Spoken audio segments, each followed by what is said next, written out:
지혜 샘물 채널에 오신 것을 환영합니다. 함께 지혜를 나누며 평온을 찾으세요. 우리가 살아가면서 종종 힘든 순간을 맞이합니다. 일이 잘 풀리지 않거나 마음속에서 답을 찾지 못할 때가 있죠. 그럴 때 우리는 자주 자신을 탓하거나 상황을 바꾸려 애쓰곤 합니다. 그런데 부처님께서는 이러한 어려움 속에서도 우리가 길을 찾을 수 있다고 말씀하셨습니다. 사실 우리가 겪는 고통과 어려움은 그저 지나가는 과정일 뿐이고 그 속에서 진정한 변화를 일으킬 수 있는 방법이 있다는 것이죠. 오늘은 그런 변화를 위한 부처님의 가르침을 이야기를 통해 함께 나눠보려 합니다. 첫 번째 사연. 망각 속의 후회. 어느 날 부처님께서 한 마을을 지나가고 계실 때 마을 사람들은 모두 소문을 듣고 부처님께 법문을 들으러 모였습니다. 부처님께서는 이른 아침부터 사람들에게 가르침을 주셨고 그날도 많은 사람들이 부처님의 말씀을 기다리고 있었습니다. 부처님이 앉으신 자리는 마을의 작은 공터 한가운데에 있었고 주변은 고요한 분위기였습니다. 바람은 부드럽게 지나가고 꽃들은 연한 색깔로 피어 있었으며 그곳에 있던 나무들은 마치 부처님의 가르침을 받아들이는 듯 고요하게 서 있었습니다. 사람들은 부처님의 법문을 듣기 위해 서로 자리를 잡고 앉았습니다. 그때 한 남자가 부처님 앞에 나아갔습니다. 그는 나이가 많아 보였고 그의 눈빛에서는 깊은 고뇌와 후회가 묻어났습니다. 남자는 고개를 숙이며 부처님께 말을 건넸습니다. 세존이시여, 제게 이 가르침을 주십시오. 저는 평생을 후회하며 살아왔습니다. 제 마음은 늘 망각 속에 갇혀 있습니다. 젊었을 적 저는 가족을 돌보지 않았고 나쁜 길로 빠졌으며 그로 인해 소중한 시간을 잃었습니다. 이제 와서야 깨닫습니다. 제 행동이 얼마나 많은 이들에게 상처를 주었는지. 이제 제가 할 수 있는 것은 후회뿐입니다. 부처님께서는 그 남자의 말을 조용히 들으신 후 부드러운 목소리로 말씀하셨습니다. 그대가 말하는 후회란 어쩌면 지나간 일을 붙잡고 사는 일일 것이니라.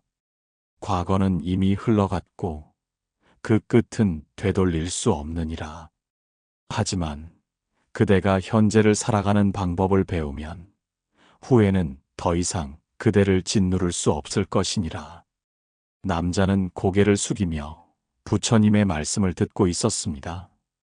그는 자신의 마음 속에 있던 후회와 아픔이 점차 사라져가는 듯한 기분을 느꼈습니다. 그러나 그는 여전히 마음 한구석에 깊은 의문이 남아 있었습니다. 그렇다면 부처님, 제가 이제 무엇을 해야 할까요? 어떻게 후회를 털어내고 다시 시작할 수 있을까요? 부처님께서는 잠시 생각하시다가 그 남자가 바로 눈앞에 있는 연못을 가리키셨습니다. 연못은 맑은 물로 가득 차 있었고 그 물 속에는 꽃들이 떠 있었습니다. 부처님은 손끝으로 물을 가리키며 말씀하셨습니다.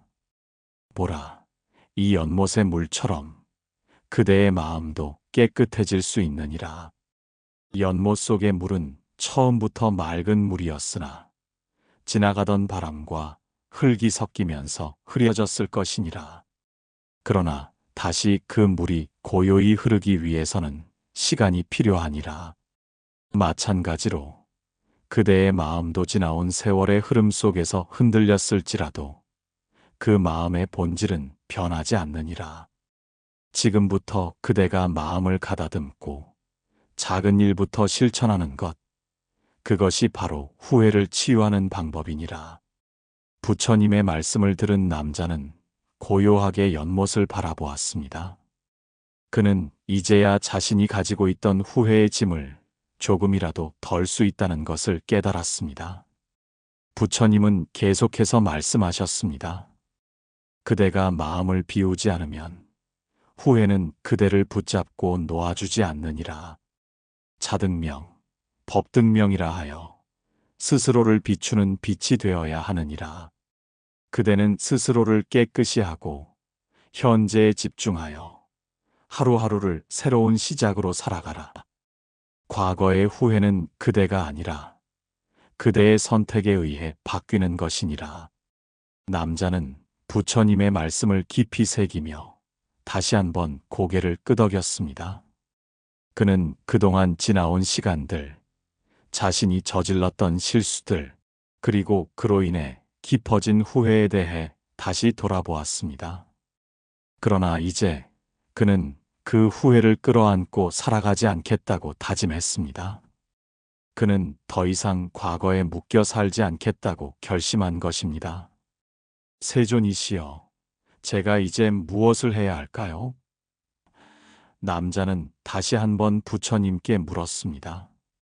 부처님은 연못에 떠 있는 꽃을 바라보며 차분하게 답하셨습니다. 그대가 할 수 있는 것은 매일을 새롭게 시작하는 것이니라. 매일 아침 그대의 마음을 가다듬고 오늘 하루를 어떻게 살 것인지 결정하라. 작은 실천 하나하나가 그대의 마음을 고요하게 만들고 후회는 점차 사라질 것이니라. 그렇게 매일을 살아가다 보면 후회 속에서 벗어나 진정한 평안을 찾을 수 있을 것이니라. 남자는 부처님의 말씀을 가슴에 새기며 그 자리를 떠났습니다. 그는 더 이상 과거의 후회에 갇히지 않고 오늘 하루를 새롭게 살아가기로 결심했습니다. 그리고 그날부터 그는 작은 일부터 하나하나 실천하며 자신을 변화시켜 나갔습니다. 그는 점차 마음의 고요함을 찾을 수 있었고 예전처럼 과거를 되돌아보며 후회하지 않았습니다. 몇 달 후 그 남자는 마을 사람들에게 다시 나타났습니다. 그의 얼굴에는 더 이상 후회의 그림자가 보이지 않았고 그 대신 마음속에 평화가 담겨 있었습니다.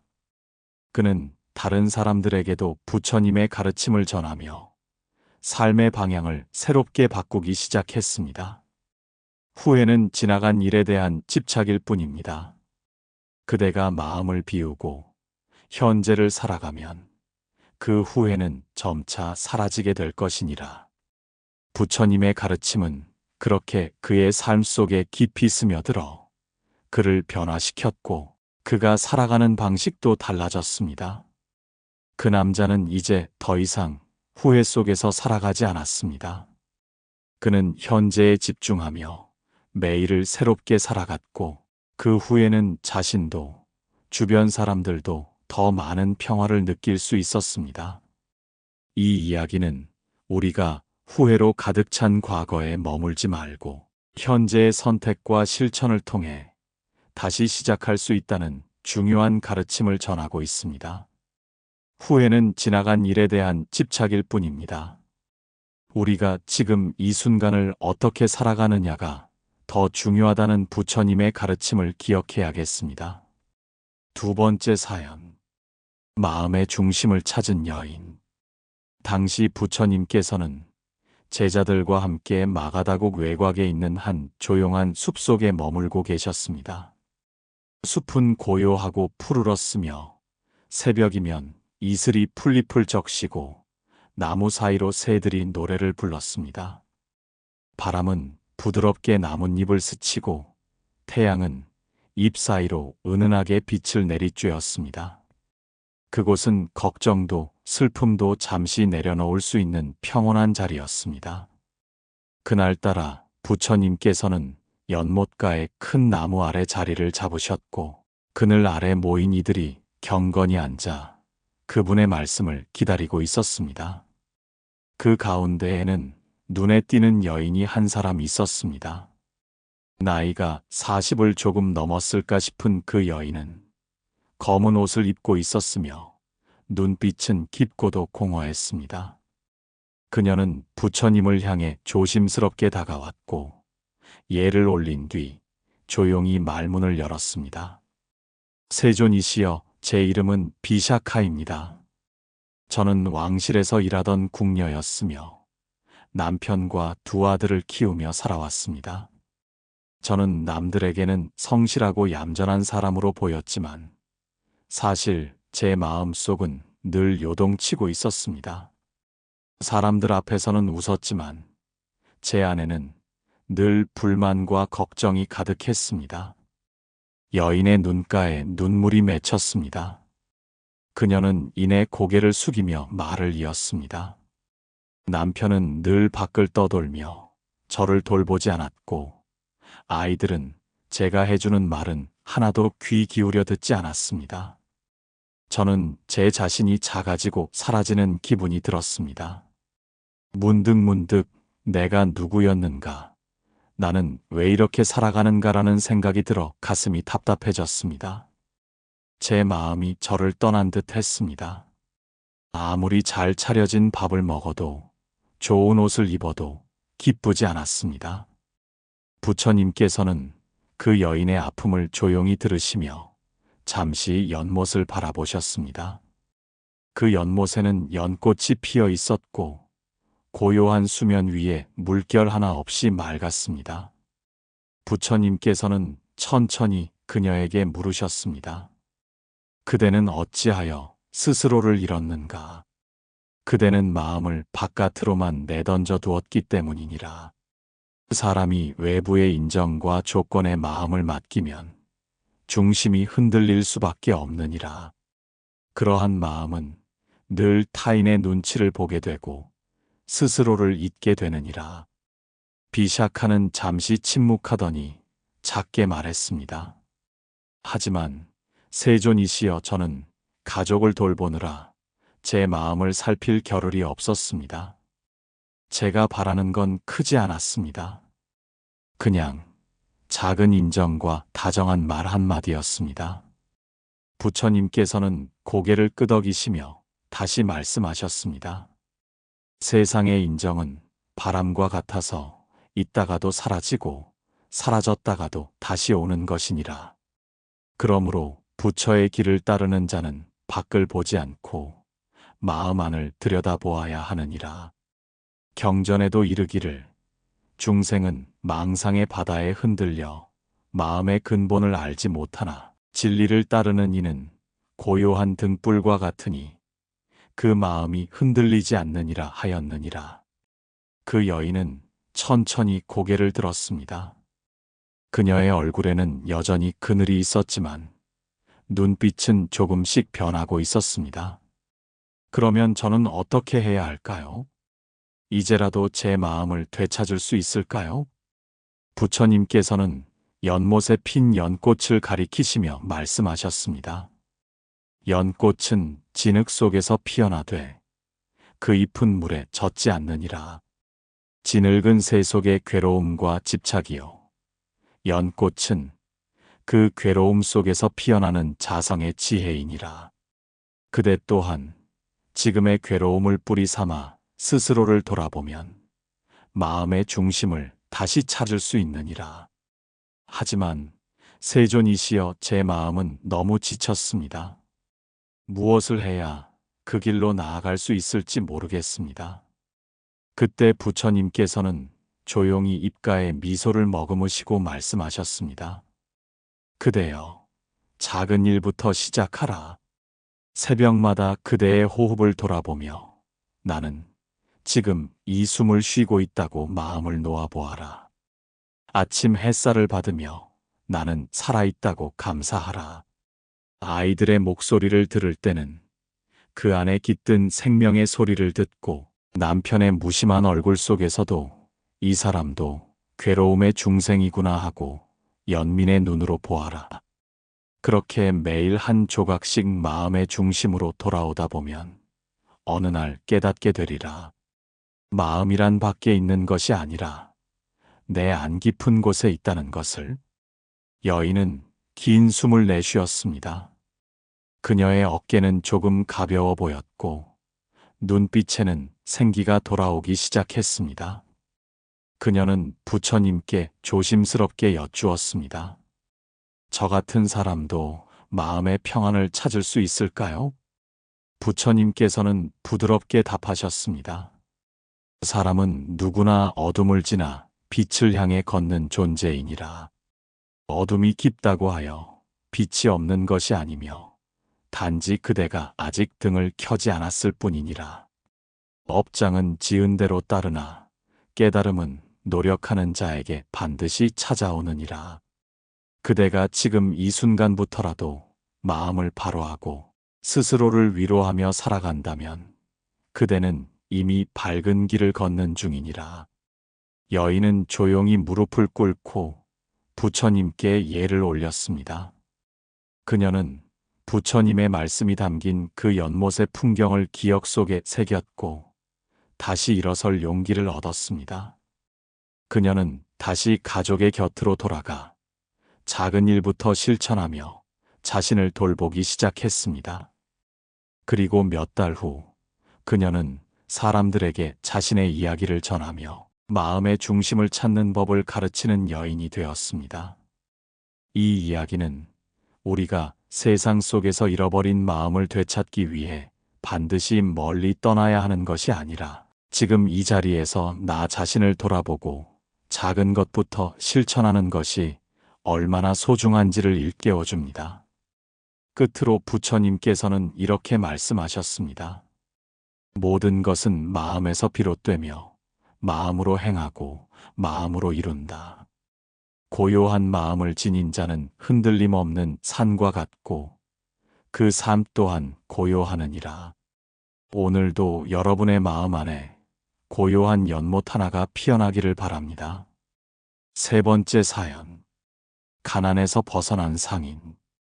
가난은 몸을 굽게 만들고 마음을 눌러 시선을 아래로 떨구게 합니다. 가진 것이 없다는 것은 단지 물질만의 문제가 아니라 사람을 외롭게 만들고 때로는 스스로를 하찮게 여기게도 합니다. 그날도 부처님께서는 제자들과 함께 정사 옆 숲길을 거닐고 계셨습니다. 나무 아래 피어있는 하얀 꽃잎들, 새소리, 풀벌레 소리 모든 것이 고요하고 평화로웠습니다. 하지만 이 고요한 풍경 속으로 한 남자가 조심스럽게 들어섰습니다.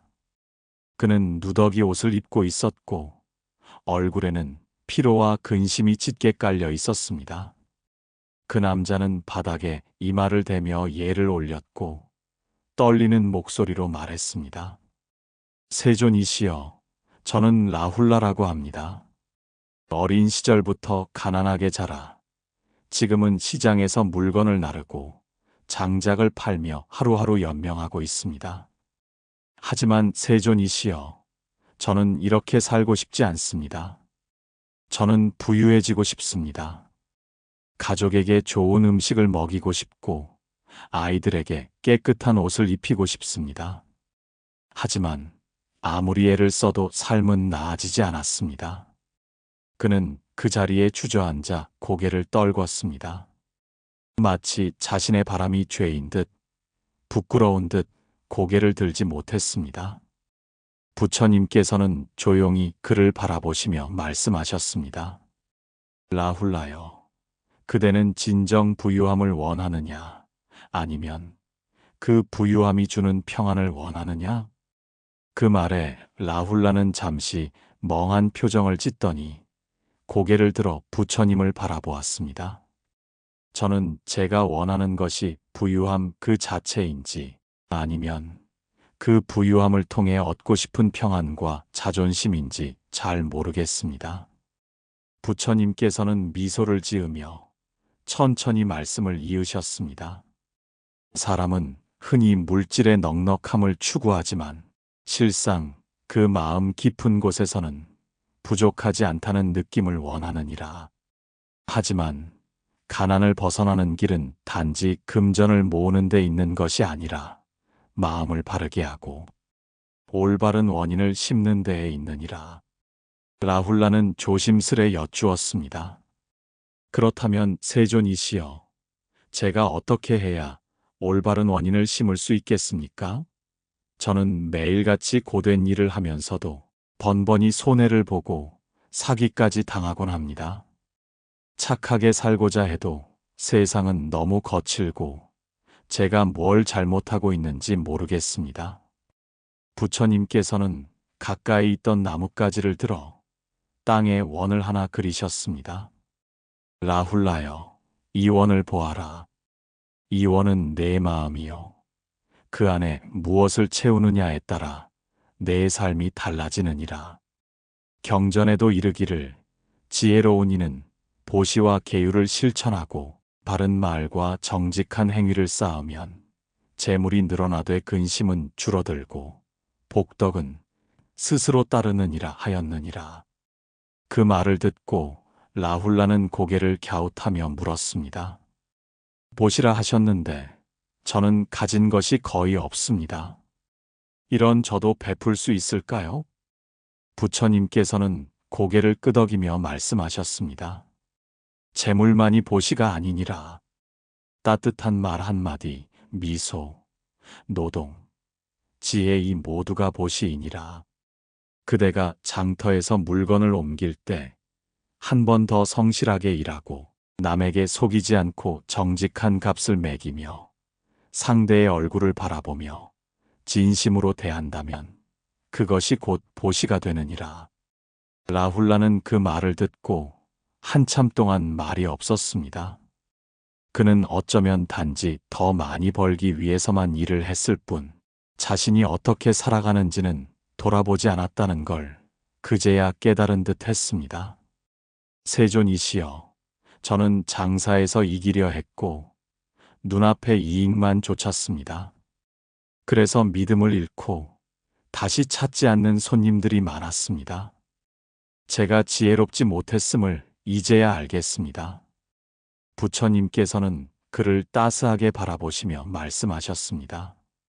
그대가 지금 그것을 깨달은 것만으로도 이미 한 걸음을 나아간 것이니라. 이제부터는 정직을 삶의 바탕에 두고 일을 할 때마다 이것이 누군가에게 도움이 되는가 스스로 물어보라. 또한 아침마다 자신의 마음을 살피고 감사의 기도를 드리며 하루를 시작하라. 그리고 작은 이익이더라도 기뻐하며 자신의 업을 조금씩 닦아가라. 그러면 재물은 그대의 인품을 따라 자연히 모이게 되느니라. 라훌라는 이마에 땀이 맺힌 채 연신 고개를 숙였습니다. 그는 그 자리에서 바로 부처님께 다짐을 드렸습니다. 이제부터는 제 일에 마음을 담겠습니다. 다시는 이익만을 좇지 않겠습니다. 정직과 감사, 그리고 보시를 실천하겠습니다. 그 후 라훌라는 장터로 돌아가 매일 새벽 일찍 일어나 장작을 정성껏 손질하고 가격을 정직하게 책정했으며 손님이 다녀가면 정중히 인사를 잊지 않았습니다. 어려운 이웃이 지나갈 때면 작게라도 나눌 것을 찾았고 매일 저녁이면 오늘 하루 누구를 속이지 않았는가 스스로에게 물었습니다. 몇 달이 흐르자 그의 장사는 조금씩 소문이 나기 시작했고 찾아오는 이들이 점점 늘어났습니다. 그는 큰 부자가 된 것은 아니었지만 가족과 웃을 수 있었고 자존심을 회복했으며 더는 하늘을 원망하지 않았습니다. 오히려 가난했던 시절이 감사하다고 지금을 가르쳐준 스승이었다고 사람들에게 말하곤 했습니다. 이 사연은 우리에게 한 가지 중요한 깨달음을 줍니다. 가난은 단지 주머니의 문제가 아니라 마음의 태도와 원인 심기의 문제이며 올바른 삶의 자세는 삶 전체를 바꾸는 씨앗이 될 수 있다는 점입니다. 부처님께서는 경전에서 이렇게 말씀하셨습니다. 착한 업은 그늘 따라다니는 그림자처럼 사람을 따르나니 복덕은 부르지 않아도 저절로 다가오느니라. 오늘도 정직한 마음, 따뜻한 손길로 하루를 시작해 보세요. 작은 변화가 큰 기적을 일으키는 시작이 될 수 있습니다. 네 번째 사연. 질병에서 치유된 노인. 맑은 햇살이 사위에 가득한 날, 정사 근처 숲에는 조용한 기운이 감돌고 있었습니다. 부처님은 연꽃잎에 맺힌 이슬을 바라보시며 고요히 앉아 계셨고, 제자들은 그 곁에서 조용히 자리를 지키고 있었습니다. 그때 한 노인이 부축을 받으며 조심스럽게 걸어오고 있었습니다. 걸음은 더뎠고 숨은 가쁘고 얕았습니다. 노인의 피부는 누렇게 빛이 바랬고 눈가엔 깊은 피로가 내려앉아 있었습니다. 노인은 부처님 앞에 다다르자 조용히 무릎을 꿇고 입을 열었습니다. 세존이시여, 저는 기원정사 인근에서 살고 있는 자나카입니다. 올해로 70을 넘겼습니다. 저는 지금 긴 병으로 마음마저 무너진 상태입니다. 몸이 아픈 것은 참을 수 있으나 고통 속에서 점점 작아지는 자신을 바라보는 일이 가장 괴롭습니다. 가족들에게 짐이 되는 느낌, 아침이 오는 것이 두려운 감정. 제가 이 병에서 벗어날 수 있을지 모르겠습니다. 부처님은 고개를 끄덕이며 노인을 바라보셨습니다. 그 시선엔 연민이 아닌 깊은 이해와 따뜻함이 담겨 있었습니다. 자나카여, 병든 몸은 누구에게나 찾아오지만 병든 마음은 스스로가 초대한 손님이니라. 병을 낫게 하려는 마음은 선하되 병을 미워하는 마음은 고통을 더하느니라. 자나카는 조심스럽게 되물었습니다. 그러면 세존이시여, 저는 이 병을 받아들여야 합니까? 고통을 그냥 견뎌야만 하는 것입니까? 부처님은 노인의 말에 조용히 고개를 저으셨습니다. 받아들이되 묵묵히 견디는 것이 아니라 그 안에서 지혜를 찾아야 하느니라. 경전에 이르기를 몸은 병들되 마음은 병들지 말지니라 하였느니라. 그대는 지금 몸이 아프지만 마음까지 병들게 하여 스스로를 이중으로 괴롭히고 있느니라. 잠시 침묵이 흘렀습니다. 바람이 나뭇잎을 흔들고 멀리서 산새가 울었습니다. 노인은 고개를 숙인 채 조용히 눈물을 흘렸습니다. 저는 병이 들고부터 사람을 피하게 되었고 제 마음도 점점 어두워졌습니다. 모든 것이 무너져 내리는 기분이었고 제 삶에 더 이상 의미가 없다고 생각했습니다. 그때 곁에서 조용히 지켜보던 아난다가 입을 열었습니다. 세존께서는 언젠가 병든 스님을 간호하지 않는 제자들에게 이렇게 말씀하셨습니다. 나를 공경하려거든 병든 이를 돌보라고 하셨지요. 병든 몸을 가진 자는 오히려 자비의 중심이 되며 우리 모두가 그를 통해 연민을 배우게 된다 하셨습니다. 부처님은 고개를 끄덕이며 다시 노인에게 말씀하셨습니다. 자나카여, 병든 자는 결코 짐이 아니라 깨달음의 거울이니라. 병은 우리에게 무상을 가르치고 집착을 내려놓게 하며 생사의 실상을 직면하게 하느니라. 그대가 지금 겪는 고통은 단지 육신의 고장이 아니라 업이 흘러가는 길목에서 일어나는 하나의 과정일 뿐이니라. 노인은 천천히 고개를 들었습니다. 그의 눈에는 희미한 빛이 다시 피어나고 있었습니다. 그렇다면 세존이시여, 제가 이 병을 통해 무엇을 닦아야 합니까? 부처님은 손으로 가슴을 가리키시며 말하셨습니다. 그대가 닦아야 할 것은 분노를 용서로 바꾸는 일이며 원망을 자비로 바꾸는 일이니라. 또한 병든 자신을 연민으로 안아주는 일이 중요하느니라. 매일 아침 이 4가지 말을 스스로에게 되뇌어 보라. 나는 나를 용서합니다. 나는 이 병을 받아들입니다. 나는 오늘도 살아있음에 감사합니다. 나는 모든 존재를 연민으로 대합니다. 그 말은 자나카의 마음에 가만히 스며들었습니다.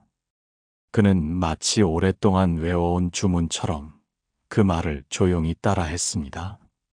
그리고 잠시 후 눈을 감고 깊은 숨을 들이쉬었습니다.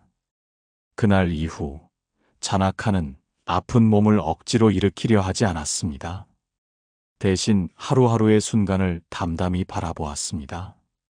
그는 자신의 병에 대해 사람들에게 더 이상 감추지 않았고 아픈 자들을 찾아가 위로의 말을 건넸습니다. 아침이면 정사에 들러 조용히 좌선하며 자기 호흡에 집중했습니다. 그리고 하루 한 끼라도 공양할 수 있음에 감사하며 남은 음식을 이웃과 나누기 시작했습니다. 몇 달이 흐르자 그의 몸은 기적처럼 차츰 회복되기 시작했습니다. 의사는 명확한 이유를 알지 못했습니다. 그러나 정사에 들른 이들은 누구나 말했습니다. 자나카 어르신은 이제 웃음을 되찾으셨습니다. 예전보다 눈빛이 맑아졌어요. 그리고 무엇보다 그와 함께 있는 사람들마저 평안해진다는 이야기가 퍼지기 시작했습니다. 어느 날 자나카는 다시 정사에 들렀습니다. 그는 여전히 지팡이를 짚고 있었지만 얼굴엔 미소가 가득했습니다. 그는 부처님 앞에 앉아 조용히 말했습니다. 세존이시여, 병이 제 몸에서 사라진 것보다 더 기쁜 일이 있습니다. 그것은 제 마음이 병에서 벗어났다는 사실입니다. 이 병은 저를 괴롭히러 온 것이 아니라 저를 다시 깨우러 온 손님이었습니다. 이제야 저는 늦게나마 삶을 제대로 살아가고 있음을 느낍니다. 부처님은 고요히 웃으시며 말씀하셨습니다. 잘하였다, 자나카여. 그대는 병을 이긴 것이 아니라 병을 스승으로 삼았느니라. 이제 그대는 그 병이 남긴 자비의 향기를 이웃에게 전하는 자가 되었으니 진정한 치유를 이룬 것이니라. 이 사연은 우리에게 깊은 울림을 줍니다. 진정한 치유란 단지 병이 나아지는 것이 아니라 병을 대하는 우리의 태도가 달라지는 데에서 비롯됩니다. 몸은 한계가 있지만 마음은 그 한계를 초월할 수 있습니다. 부처님께서 경전에서 이렇게 말씀하셨습니다. 고통의 뿌리를 뽑는 자는 그 고통 속에서도 평안을 찾는다. 5번째 사연. 불행에서 벗어난 여인의 변화. 사와티국의 외곽, 바람에 흔들리는 갈대숲 너머 한 작은 마을에 슬픈 소문이 돌고 있었습니다. 아이 셋을 둔 젊은 여인 수다타가 연겁 후 불행을 겪으며 살아간다는 이야기였습니다. 남편은 병으로 세상을 떠났고 장남은 급한 병치레 끝에 숨을 거두었으며 남은 두 아이마저도 허기와 병으로 자주 쓰러졌습니다. 그녀는 상복을 벗지 못했고 동네에서는 불행한 여인이라 불렸습니다. 그녀는 점점 말이 없어졌고 얼굴에는 그림자만 짙게 드리웠습니다. 하루는 수다타가 아이들을 데리고 기원정사 근처까지 오게 되었습니다. 동네 어르신이 말했습니다. 그대 기원정사에 가보시오. 거기 부처님께서는 마음이 병든 이들에게도 약이 되는 말씀을 주신다 하오. 수다타는 반신반의하며 정사로 발걸음을 옮겼습니다. 다 쓰러질 듯한 두 아이를 등에 업고 손을 잡고 비틀거리며 마침내 연못 근처에 다다랐습니다. 정사 안에는 이미 여러 사람들이 앉아 부처님의 설법을 듣고 있었습니다. 그녀는 멀찍이 떨어져 아이들과 함께 앉아 조용히 귀를 기울였습니다. 그날 부처님께서는 자기 삶을 고치는 힘은 마음 안에 있다는 내용의 법문을 하고 계셨습니다. 세상엔 피할 수 없는 인연이 있느니라. 그것이 곧 과거의 업이며 그 업이 이 생에서 어떤 모습으로 드러나는가는 알 수 없으나 우리가 어떻게 그것을 받아들이고 살아가는가에 따라 업은 녹아내리고 복은 피어오르느니라. 수다타는 그 말을 듣고 눈물을 흘렸습니다. 그날 이후 그녀는 매일 아이들을 데리고 정사에 들렀습니다. 말없이 설법을 듣고 끝나면 조용히 돌아가는 일이 반복되었습니다. 그렇게 한 달쯤 지났을 무렵 부처님께서 수다타를 조용히 불러 말씀하셨습니다. 그대, 이리 와 앉으시오. 그대는 요즘 매일같이 정사에 들르지만 마음은 여전히 무너져 있는 듯하오. 그대의 이름을 들었고 그대가 지닌 고통을 안타깝게 여겨왔소. 그대는 무엇이 가장 괴롭소? 수다타는 눈을 내리깔고 조용히 말했습니다. 세존이시여, 저는 모든 것을 잃었습니다. 남편을, 아들을, 삶의 희망을 하루하루 아이들 끼니를 걱정하며 살고 있습니다. 어쩌다 제 삶이 일이 되었는지 모르겠습니다. 저는 아무런 죄도 악한 일도 하지 않았건만 왜 이런 벌을 받아야 하는지, 왜 하필 저인지 묻고 또 묻습니다. 부처님께서는 부드러운 음성으로 말씀하셨습니다. 수다타여, 그대가 지닌 슬픔은 바다보다 깊고 하늘보다 넓소. 그러나 그 슬픔은 그대의 탓도 하늘의 탓도 아니며 과거의 씨앗이 이 생에서 열매를 맺은 것이니라. 부처는 세상에 고통이 없다고 한 적이 없소. 다만 그 고통을 해탈의 길로 바꾸는 법을 알려주었을 뿐이니라. 수다타는 가만히 고개를 들었습니다. 부처님의 눈빛은 마치 깊은 연못처럼 잔잔하면서도 흔들림 없었습니다. 세존이시여, 제가 할 수 있는 일이 있겠습니까? 저는 가진 것도 없고 도와줄 사람도 없으며 제 안엔 희망조차 없습니다. 그러자 부처님은 조용히 손가락으로 그녀의 가슴을 가리키며 말씀하셨습니다. 그대 마음 속에 연민의 불씨가 남아있소. 그것은 꺼지지 않은 등불이니라. 그대의 고통을 바탕으로 타인의 고통을 껴안을 수 있다면 그대의 삶은 복의 근원이 되리라. 이후 부처님은 그녀에게 한 가지 수행을 권하셨습니다. 그대는 매일 아침 해가 뜨기 전 다음 4가지 문구를 되뇌도록 하시오.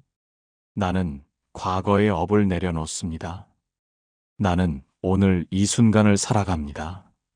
나는 내 고통을 자비의 연꽃으로 피워냅니다. 나는 세상 모든 어머니들을 위로합니다. 그리고 하루 한 번 마을을 돌며 나보다 더 고통받는 이를 위로하는 말을 건네보시오.